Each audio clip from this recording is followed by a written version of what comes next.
A Conservative MP from Ontario says he's ready to pitch in if Prime Minister Mark Carney wants help restarting trade talks with the United States. Jamil Jivani made that comment during a wide-ranging interview with the CBC's Kate McKenna. Now, Jivani, of course, is a longtime friend with U.S. Vice President J.D. Vance, and the two were both students at Yale Law School.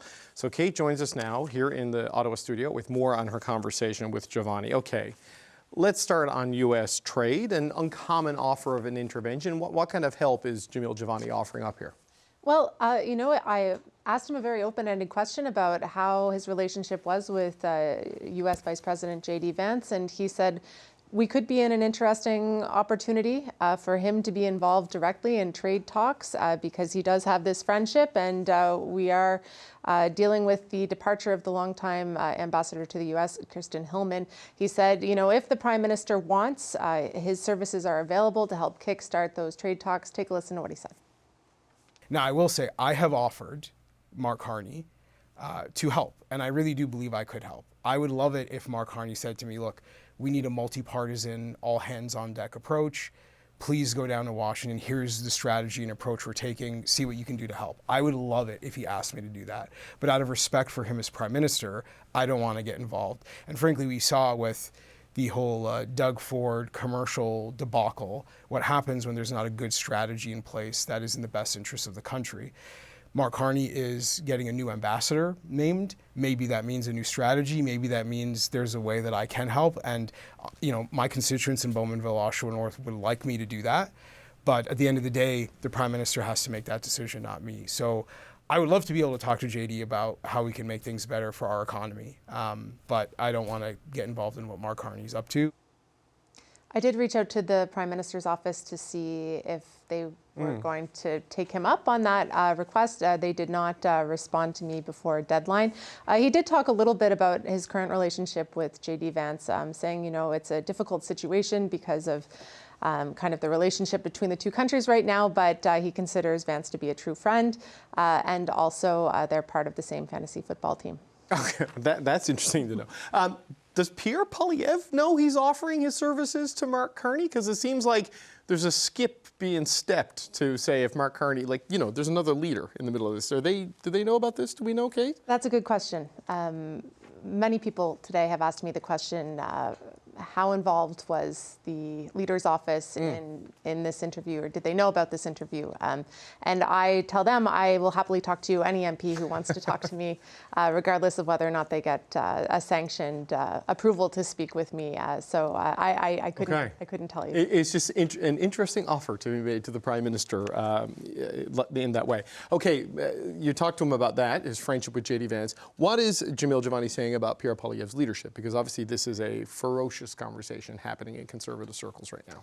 Yeah, he was very honest about how difficult it was to lose the last general election. I mean, Jamil Jivani is kind of in an interesting position because he came into federal politics in a federal by-election in 2024, right, at a period where most people thought that the Conservatives were going to win. And then, of course, I interviewed him the day after the second floor crosser crossed the floor last week. And so we talked about that a little bit and how that can be also very difficult for caucus.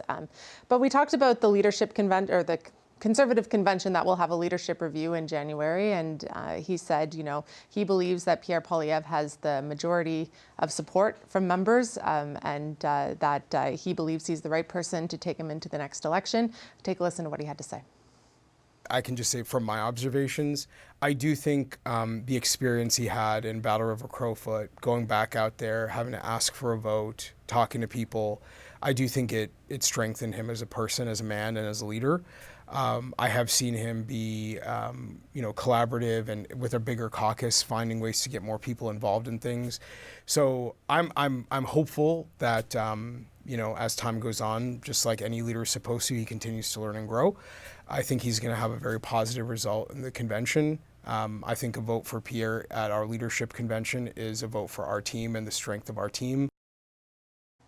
So he had some kind words for the leader there, saying that he does think that the majority of Conservative members, or voters, I guess, in the convention will come out for Pierre Poilievre. So this has caused a bit of a stir, this interview, for the content, but also just for the nature of it, right? I've had some conservatives reach out to me about this. You've had some conservatives reacting to it as you've been rolling it out. A lot of people looking at this saying, is this like a signal of leadership ambitions, intentions? I mean, what's your sense of where Jamil Jivani is on that? Well, I did get a number of calls today kind of trying to suss out what's going on here. You know, you could hear him express support for the leader, but of course we're going into what could be a tumultuous time for Pierre Poilievre, depending on how things shake out, depending if there's another floor crosser.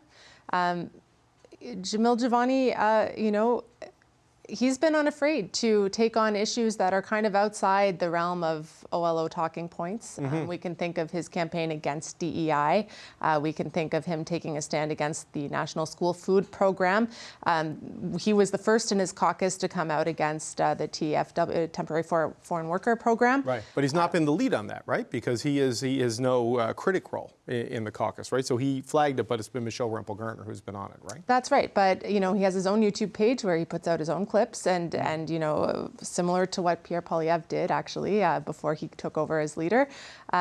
So you know, definitely one to watch inside this caucus. Despite not having a critic role, I would argue that he has been the most visible Conservative MP in the sort of online media space during the fall sitting. Okay, an interesting time, a fascinating interview. This is CBC's Kate McKenna here in the studio. Thanks, Kate.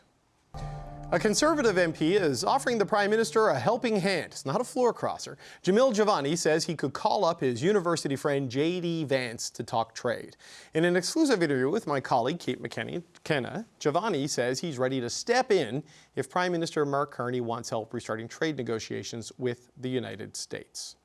Now, I will say I have offered Mark Carney to help, and I really do believe I could help. I would love it if Mark Carney said to me, look, we need a multi-partisan, all-hands-on-deck approach. At the end of the day, the Prime Minister has to make that decision, not me. So I would love to be able to talk to JD about how we can make things better for our economy, but I don't want to get involved in what Mark Carney's up to.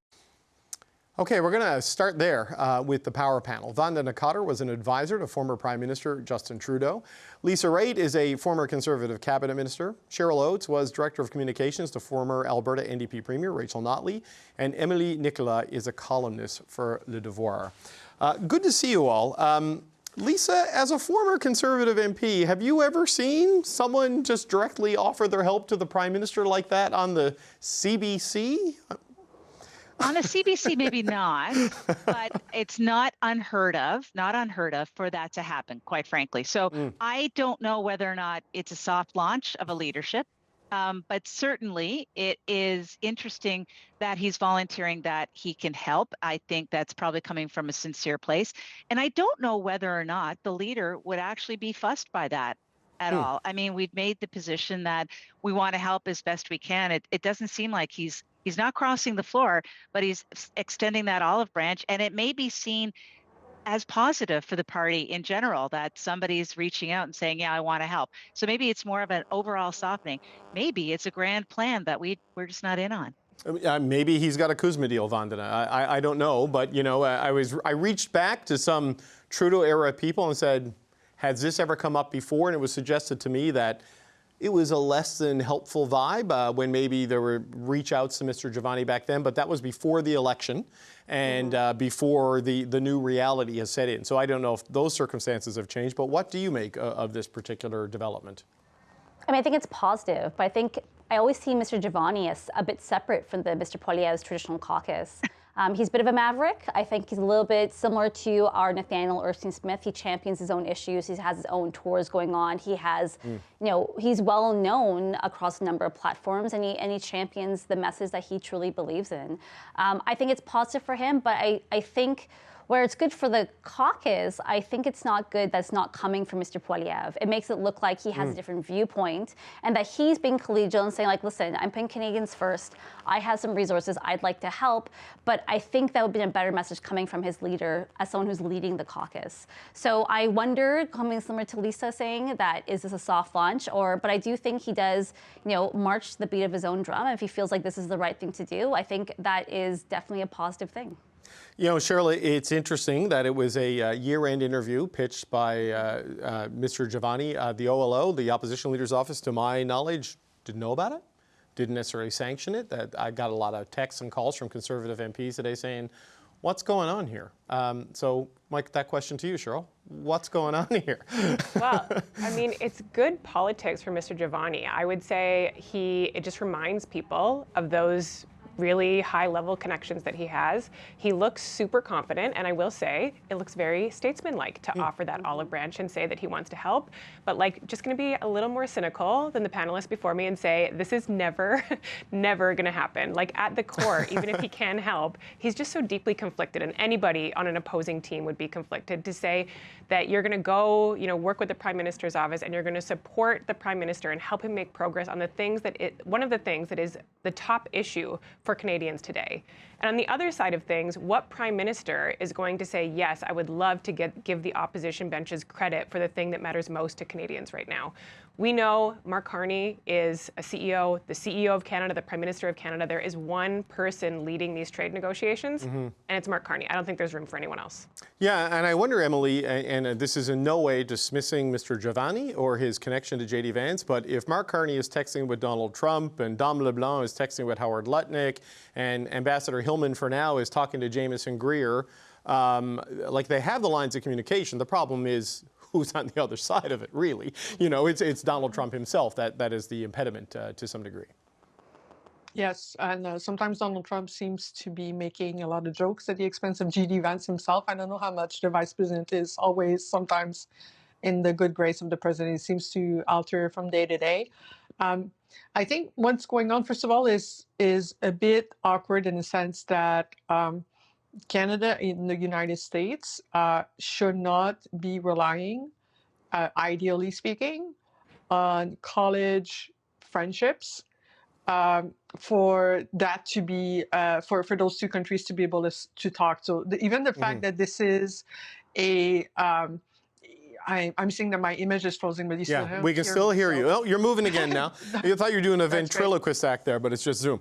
Keep going. Yeah, don't rely on your college buddies for continental trade, is what you were saying, essentially. No, exactly. I think those two G7 countries should be able to speak through other ways. I also think that Jamil Jivani could perhaps, if he has ideas, there's nothing stopping him from giving those ideas to the Prime Minister directly, but that the communication itself should be coming from the Prime Minister.